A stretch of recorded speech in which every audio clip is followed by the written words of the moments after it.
sebelum Heber bermimpi ini. Yaitu bermimpi tentang wanita religius. Sebelum berdebat dengan wanita ini. Sebelum mimpi ini, terjadilah peristiwa ini, yaitu pada pagi hari itu.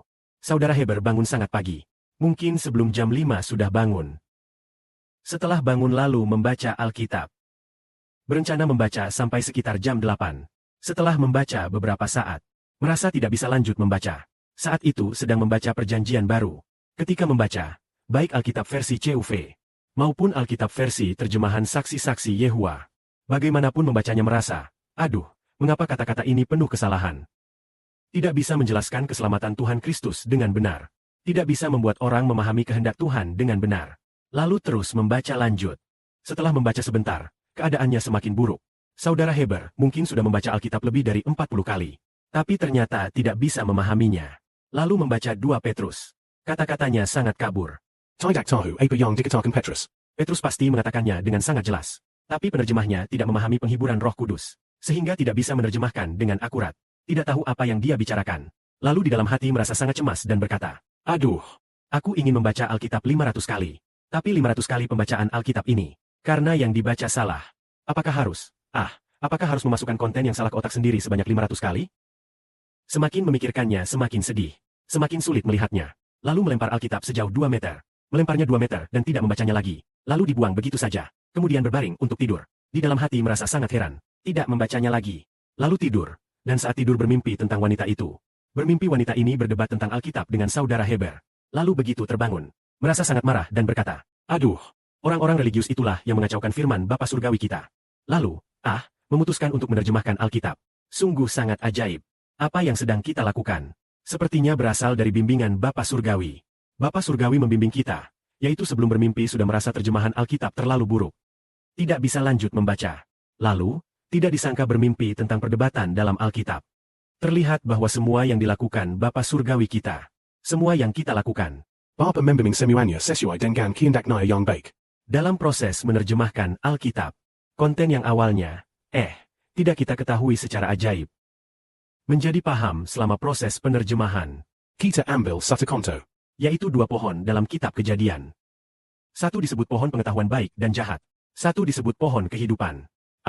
Tentu saja terjemahan dalam Kejadian itu sendiri tidak salah. Karena itu tidak melibatkan misteri Roh Kudus. Namun, Berbagai versi menyebutnya pohon kehidupan. Dan juga pohon pengetahuan baik dan jahat. Lalu siapa yang tahu pohon macam apa itu? Apakah itu sebuah pohon? Tidak. Bapa membuat Heber berpikir. Sebenarnya pohon, apakah kedua pohon ini? Apakah buah dari pohon pengetahuan baik dan jahat itu? Dan apakah buah dari pohon kehidupan itu? Saat menerjemahkan bagian ini, saudara Heber bukan demi-terjemahan itu sendiri. ingin menjelaskan dengan jelas apa kedua pohon itu dan apa buahnya. Untuk memahaminya. Lalu pada hari itu, di balkon tempat saudara Heber tinggal.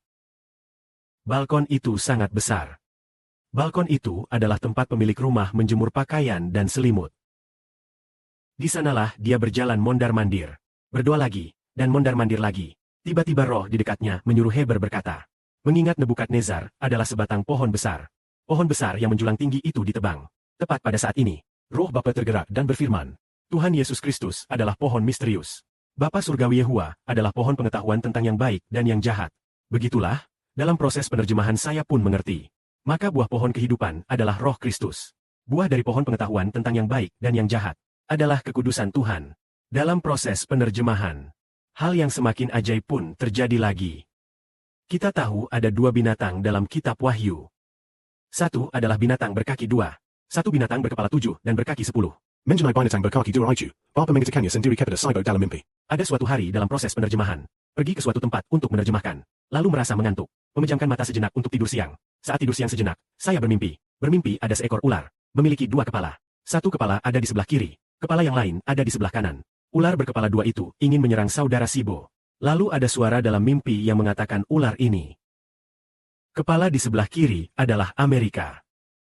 Kepala di sebelah kanan adalah Inggris. Lalu dalam mimpi Sedra berkata, Kiri adalah Inggris. Kanan adalah Amerika. Tepat pada saat ini, lalu mengerti. Binatang berkaki 2 adalah Inggris dan Amerika. Begitulah Bapa langsung mewahyukan. Jadi bukan mengandalkan kemampuan dan kekuatan, melainkan mengandalkan Roh Kudus. Roh Kudus yang memberitahu. Kiranya kemuliaan bagi Bapa Surgawi. Amin.